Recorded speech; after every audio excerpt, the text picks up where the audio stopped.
This offense in desperate need of a conversion as they come up on third down. They'll drop to throw. And that is incomplete. Another drive comes and goes. Still nothing on the scoreboard. Yeah, and when the second half comes, you know, it's real easy to get discouraged and wonder if you're ever going to get things started. You just got to fight through it. Got to keep pounding away.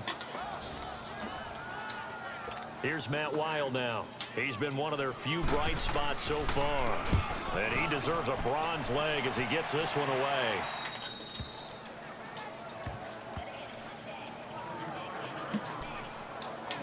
So now the Bengal offensive unit back out onto the field. And they were able to punch it in the end zone last time. They'll be looking to do that again here for the defense. Obviously, they'll be looking to stop them from punching it back in the end zone. It always is punch-counter-punch, isn't it? And which team has the advantage? Well, let's just go back. Last time on offense, they rolled downfield, got to a good rhythm. You can see a little more bounce in and out of the huddle. You can see the sideline really get into the game. So defensively, you're thinking to yourself, how do we take that away from them? How do we get the advantage back? Let's see what they come up with. I think pressure is always the first way to go.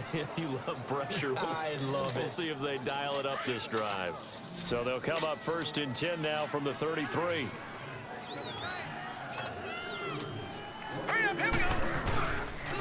And they'll try the ground game here with the running back. And they're going to have this across midfield and inside the 45.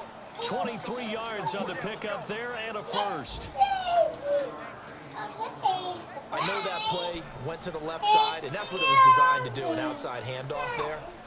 But how about the whole offensive line being involved? Seal the left side where the play was going, what they call play side.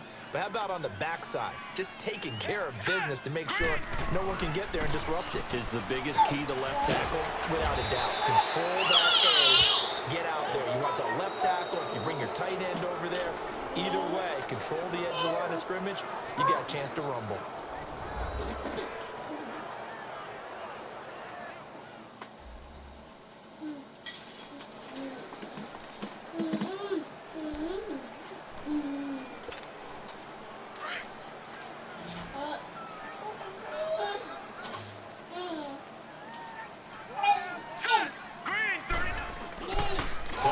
Now, Hackenberg steps away to his left, and his throw is going to be incomplete.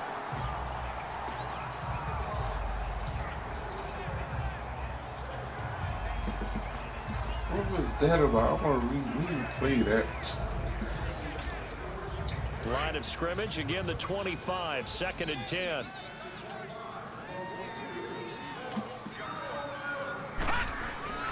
Throwing again, Hackenberg on 2nd and 10.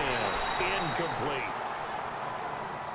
This drive, which was going so smoothly, all of a sudden it's a little bit of a roadblock here with 2 straight incompletions. This defense has had enough. Apparently they're saying, no more. We're making a stand right here, right now. But it is 3rd and 10. They've got to get after him one more time. This offense was on the move. Now 2 straight incompletions have them looking at 3rd and 10. Detroit! Detroit!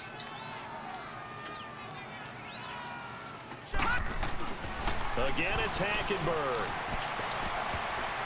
And he can't quite pick it. No interception so far. That probably should have been their first, but at least it's 4th down. Not only was the call spot on, how about the execution of that defense right there? The zone was absolutely locked up tight. He was trying to force it in there on 3rd down. But if there's a time to force it, he felt like he needed to make a play, right? Yeah, exactly right. 3rd down, you got to try and find something. There's nothing available there for him. And his kick here is good. And that one ups the lead to 22-0. So 3 field goals that he's hit now. This last one helps him stretch out the lead. He's been solid, hasn't he? And he lives up to the adage that every offensive coach has ever said to us. We want to end every possession with a kick, right? For them, it's either extra point, field goal, or at worst, a punt. In this case, it's been 3s. Set now to kick this one away, and off it goes. This is fielded at the chalk of the 10. Solid return, pretty good field position. They'll start at the 32-yard line. And now out comes Minnesota. These guys had to punt their last possession, and that's become too familiar of a refrain. Too many of these drives just wound up going nowhere. But you know how in baseball, when the pitcher gets a base hit and he's on base, they bring his jacket out to him to keep him warm? A lot of times the punter goes to the sideline, puts on sweatpants or a wrap over his leg to keep it warm. He might need a massage from the trainer right now from all the work he's getting. Brandon, we're into the second half, and this offense has not scored a lot of points, and that was another example of why. I think it's time to open things up and start really trying to move the ball. And as they come to the line, they will not be able to get off another play as time has run out on this third quarter. We'll return with more preseason football on EA Sports. And we return, welcoming you back to Minneapolis. A lot of folks starting to make their way to the parking lot. Their guys trail big here to begin quarter number 4.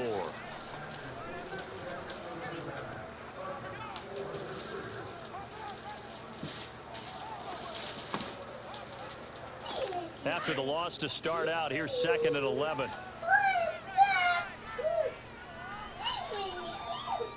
Let's go. Out of the gun, they'll look to throw. Throwing the out route, incomplete. It's Morgan. And he'll get it out near the 40 to the 39. 8 yards on the completion, but now they face third down. Brandon, they didn't get everything they wanted out of that play, but the tight end did. And I don't mean it in a positive way. Great job of him holding on after absorbing that big hit. The Vikings on third down. They've had their troubles, just 1 for 6. Here it's 3rd and 3. Where you going? All right, here we go. Now back to throw. Oh, it's a screen pass. That's complete. That was a holding. And he's got a first down as he's up to the 48. 9 yards on the pickup there, and it keeps the drive alive. For a second there, I thought that might break big. Screen pass. Looked like it was coming together. Looked like there was an opening. Still, ended up with a solid game. This quarterback now 6 for 6 since coming back out of the locker room. It's 1st and 10. Let's go. They'll look to throw here. Throw right side, caught by Davis. And he'll take it down shy of the 45 at the 46. A gain of 6 there on first. You got the big lead defensively. Willing to give them that underneath stuff, right? And this is why you work on your tackling. Tackle them after the catch, inbounds, keep the clock running. Just go ahead and bleed the game out that way. Throwing the out route, incomplete. It's Morgan. And he's got this down to the 35. It's a gain of 11 yards that time, and it produces a new set of downs. I like how they work the tight end on a nice little under route there. And if you're going to give him that much space, he's not going to catch the football. He's going to run away from you a little bit, and that's exactly what he just did there, picking up extra yardage. Ball up to the 35 now as they come up on 1st and 10. Now let's go. Green 39. He'll drop to throw. And his throw here's incomplete. It's been that kind of a day so far throwing the football. It just seems like nothing going right offensively. Yeah, it's a catch that should have been made, pure and simple. And look, everything else that goes into running a good pass route, throw it all out if you don't catch the ball. Been that kind of game throwing the football so far. Nothing going right offensively. Now he'll look to throw here on 2nd and 10. And he'll be brought down at the 27-yard line. 8 yards on the completion, but now they face third down. Let's not quibble about the gain there on 2nd down. That was a positive play because that was a take-what-you-can-get situation. Got out to the tight end. Now it gives them a much better opportunity to convert on 3rd down. The Vikings on 3rd down, lacking much success, just 2 for 7 to this point. Here it's 3rd and 2. Green 39. They'll set up a throw. Now they go screen. It's Come on, complete. And they've got it inside the 10 at the 8. They're able to convert on 3rd down, and that sets up a 1st and goal. Nice game there, partner, but you and I both know that won't do anything for the final score. They're not going to win this one. Right now, they're playing for pride and fantasy points. And just to erase that goose egg, nobody wants to be shut out. Let's go. Blue Niners. They'll try to run for it on 1st and goal. And this play doesn't go anywhere. Backwards, losing yardage to the 11. A loss of a full 3 yards, and now it's 2nd down. Oh, partner, that play brought back memories. Watching them string it out, letting the runner get all the way to the sideline area, but not letting him get out of Watch bounds. that They ball. formed that picket fence and didn't allow him through. Not only that, got him for a loss as well here. And one of the reasons they lead in the fourth quarter, plays like that. Yeah, it took a little more time off the clock, making him do it that way, didn't they?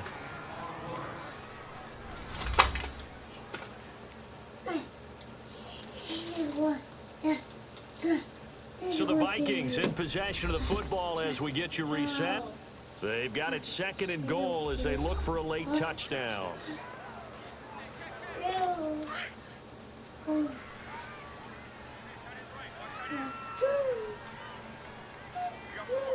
Set. 3-19.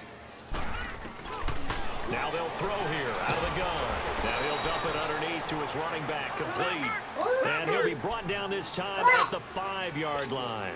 They'll wind up getting 7 on the completion, but they'll still be faced down with a 3rd and goal situation. And this is going to be incomplete.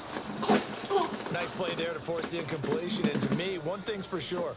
When you're the underdogs and you're playing on the road, you absolutely have to get takeaways. You've got to get the ball from them. Yeah, win that turnover battle, going to be key. They didn't get one there, but you get the feeling they keep making plays like that, they might just get a few. Yeah, once you get one, defensive teams think they come in bunches.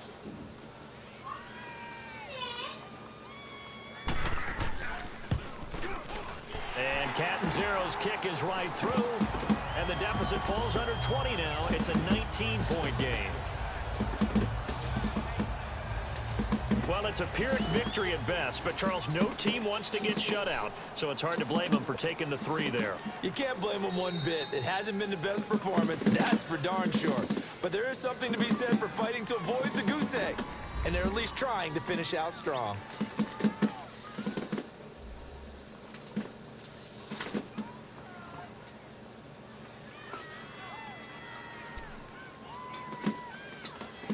So still lots of work left to do, but here comes the onside kick. And this is going to be snuffed out. The Bengals recover. Well, fourth quarter, they felt like they needed the football back. Unfortunately, they couldn't get it. And I know we brought analytics into the game, and someone has said here that the data says that when a team's expecting an onside kick, 80% of the time, the team expecting it, they do actually recover the ball, which is what we saw here. I just wonder if that number is much more of a anecdotal type of a number. Kind of like when the coaches tell us, well, when you score on special teams, 93% of the time you win the game. I'm still waiting to see that number is empirical. And down to the 36-yard line here. A nice run there, 9 yards, and it'll be 2nd down. Didn't get to the sticks, but that's an ideal carry there on 1st down, isn't it? I mean, now you're 2nd and 1. Although, you know, in the NFL, even if he picked up the 1st down, I don't think it's a big difference because the clock doesn't stop. Yeah, not like college. Right. If it's college football, you want to make 2nd and 1 is probably better than picking up the 1st down because in college football, the clock stops with every 1st down and actually aids the defense in that situation. They were not fooling around at all, were they? 2nd and short, and they brought out the heavy package. Almost felt like the super heavy package against that defense, didn't it? Yeah, I don't think they expected that much beef up front, and it turned into an easy 1st down conversion. And not totally home free yet, but it's looking good as they come up 1st and 10. Now let's go. Green.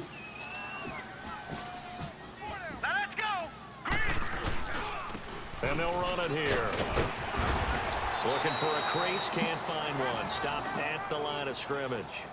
Officially no gain on the play, and it's 2nd down.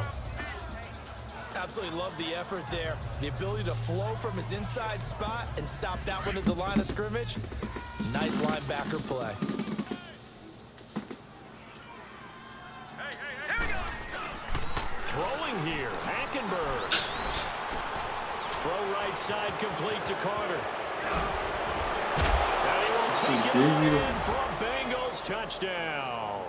He just gave me the game, yo. 32 yards. He just like, yo, and what the Bengals fuck? add on to their lead. And he wasn't blocking or running it there. They tossed it to him. And you remember the good old days when the 49ers were riding roughshod in the league? They used their fullback in pass plays all the time. Roger Craig, Tom Rathman, those guys were terrific at running these types of plays. Hold up.